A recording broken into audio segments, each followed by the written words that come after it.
Praise the Lord. आज फिर एक बार मेरे वही अनुभव के बारे में जो मैंने अनुभव किए पिछले दिनों में। दो अनुभव तो मैं आपके साथ शेयर कर चुका हूँ। आज 2024 यही अप्रैल महीने की बात, जब हमारी कलीसिया में ईस्टर दिनों के जब ईस्टर वीक चल रहा था, ईस्टर दिन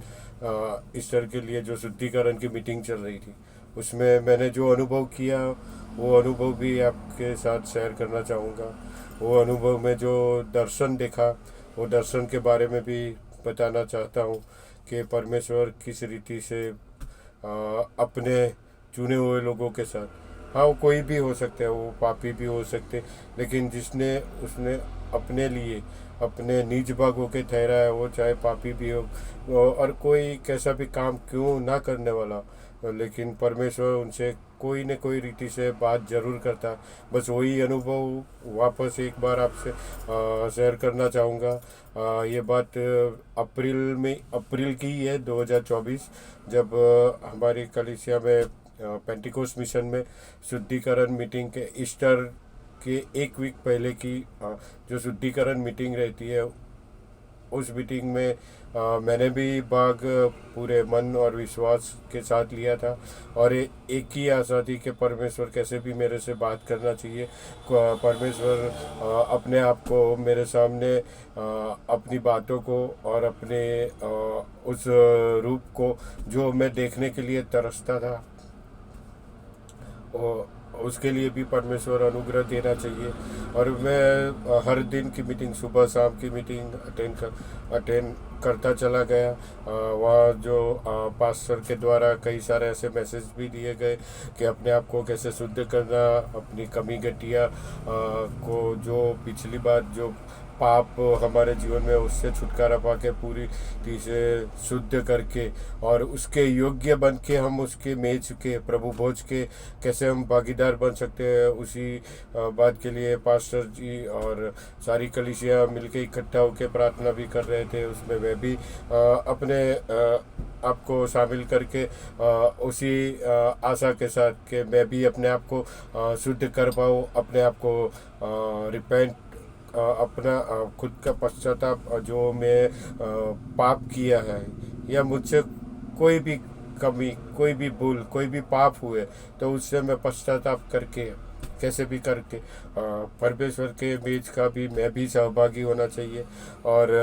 जो एक बड़ा दिन है, क्योंकि प्रभु यीशु गुड फ्राइडे के दिन हम सबके पापों के लिए क्रूस पे अपने आप को हलीब होके सरेंडर कर दिया, में क्रूसीफाई हो गए और तीसरे दिन वो जीवित हो गए। एक ऐसा खुशी का दिन, वो दिन के लिए भी मैं भी सहभागी होना चाहता था। लेकिन उसके पहले जो भी घटनाएं मेरे साथ हुई, जो भी मैंने अनुभव किया, जो मैं कह सकता हूँ कि आत्मा में रह के मैंने भी सीखा कि कैसे परमेश्वर से प्रार्थना करनी चाहिए, रिपेंटेंस करना चाहिए, अपनी मन फिराना चाहिए, मन फिरा के उसके सम्मुख में जाके बैठना चाहिए। वही अनुभव मैं आपसे शेयर करना चाहूँगा। बात ये शुक्रवार के दिन, हाँ नहीं सॉरी, गुरुवार के दिन जैसे सुबह की मीटिंग थी, 9 to 12:30 1 बजे तक मीटिंग रहती है। तो मैं अपने आप पश्चाताप कर रहा था, मन फिरा रहा था, मैं अपने पापों की माफ़ी मांग रहा था। तो मैंने वही महसूस किया कि जब मैं उस जगह में था, मैं बैठा था तो भवन में, परमेश्वर के भवन में ही बैठा था, लेकिन मैंने ऐसा अनुभव किया कि जैसे मैं अपने आप को बाहरी आंगन, जो हमारा चर्च है, चर्च के चारों ओर कंपाउंड वॉल है और वो एक बड़ा गेट है, मैंने अपने आप को वहाँ पाया कि मैं वहाँ वो गेट के पास अपने घुटनों के बल बैठ के हुए, दोनों हाथ फैलाए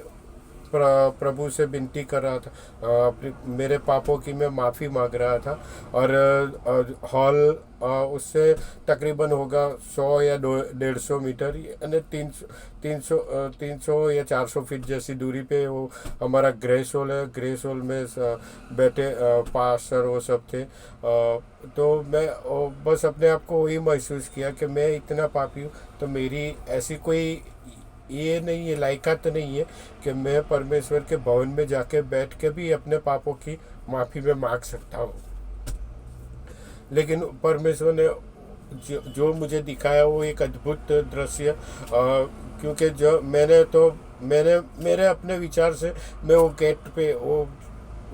बाहरी रोड वाला जो गेट है, जो बाहरी आंगन उसको बोल सकते, मैं तो वहाँ अपने आप को रिपेंट का मीन्स अपने पाप माफ़ी मांग रहा था, पाप से पश्चाताप कर रहा था अपने आप को। मैं वही प्रार्थना कर मुझे हलीम बना था, मेरे पापों को माफ़ी दे। लेकिन जैसे ही मैंने अनुभव किया कि मैं उस जगह से हट के एक और जगह पे, वो एक ऐसी जगह जो जिसे देख के मैं थोड़ा नर्वस भी हो गया। लेकिन मैं परमेश्वर का धन्यवाद करता हूँ कि परमेश्वर मुझे ऐसी जगह भी दिखाया कि मैंने अपने आप को जो मिलाप वाला तंबू जो मूसा के द्वारा बनाया गया, वही मिलाप वाला तंबू जो बाहरी आंगन था, वही बाहरी आंगन के गेट पे मैंने अपने आप को वही टाइम पे महसूस किया। और जैसे मिलाप वाला तंबू बाहरी आंगन होता है, फिर आंगन, फिर उसके बाद में पवित्र स्थान, और उसके आगे जाओ तो परम पवित्र स्थान।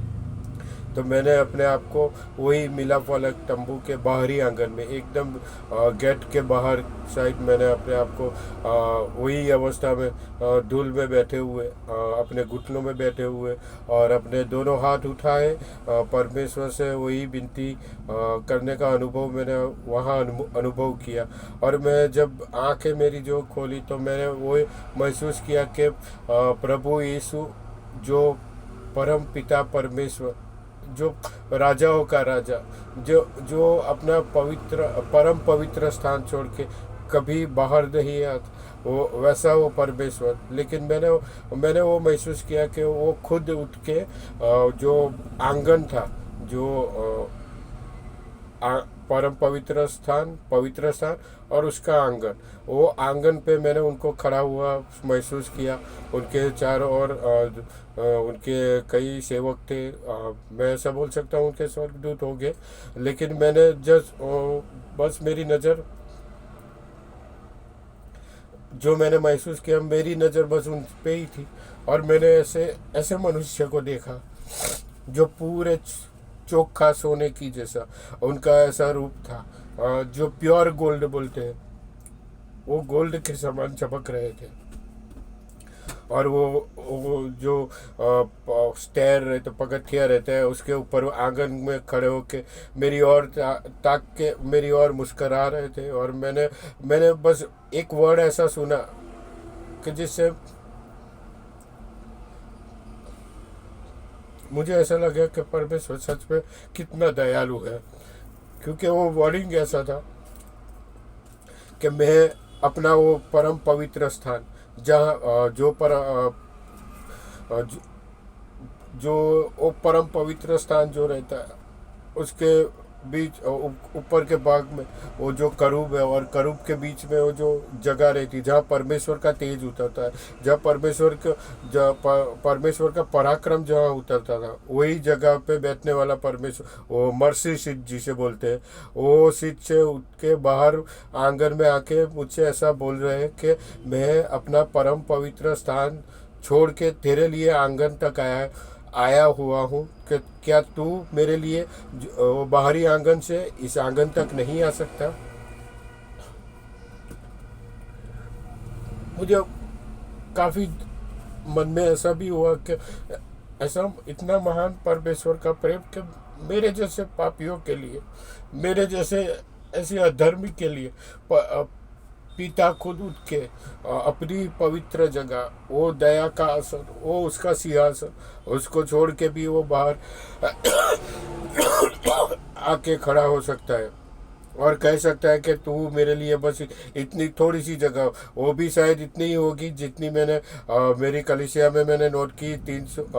300 या 400 फीट, वो जो मुझे तय करके मुझे वो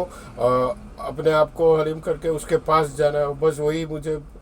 चाह रहा था कि पिता मुझे वहाँ तक बुला रहा है। मैंने ऐसा दर्शन एक बार नहीं लेकिन उसी हफ्ता में 2 बार देखा। पहली बार जो मैंने आपको बताया और दूसरी बार वही कंडीशन, वही अवस्था। लेकिन मैंने अब ये बार मैंने ये महसूस किया कि मैं वो बाहरी आंगन से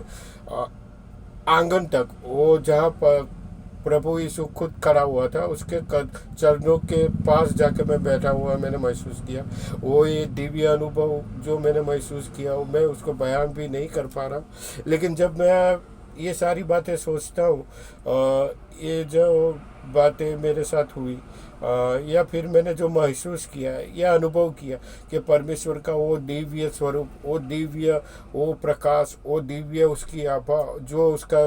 उतना सुंदर चेहरा कि जिसकी तुलना चुपके सोने से भी हम कर नहीं सकते, वो खुद हमारे लिए उठ के खड़े होके हमारे पास आ सकता है। तो क्या मैं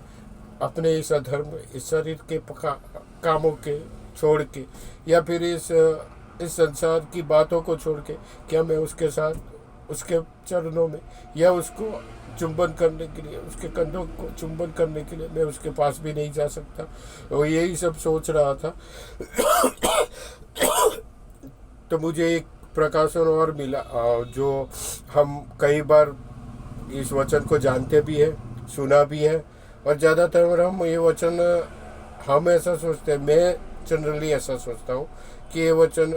प्रभु यीशु ने तो कह दिया, लेकिन ये हमारे बच्चों के लिए है और हमारे जवानों के लिए, ये उनके लिए, क्योंकि ये उड़ाऊ पुत्र के बारे में कि 2 पुत्र थे। एक छोटा वाला उड़ाऊ था, उसने अपने पिता से प्रॉपर्टी में से भाग मांगा। पिता ने उसको प्रेम करके वो प्रॉपर्टी में से हिस्सा भी दे दिया। वो लेके दूर गांव तक चला गया। जैसे ही दूर गांव में गया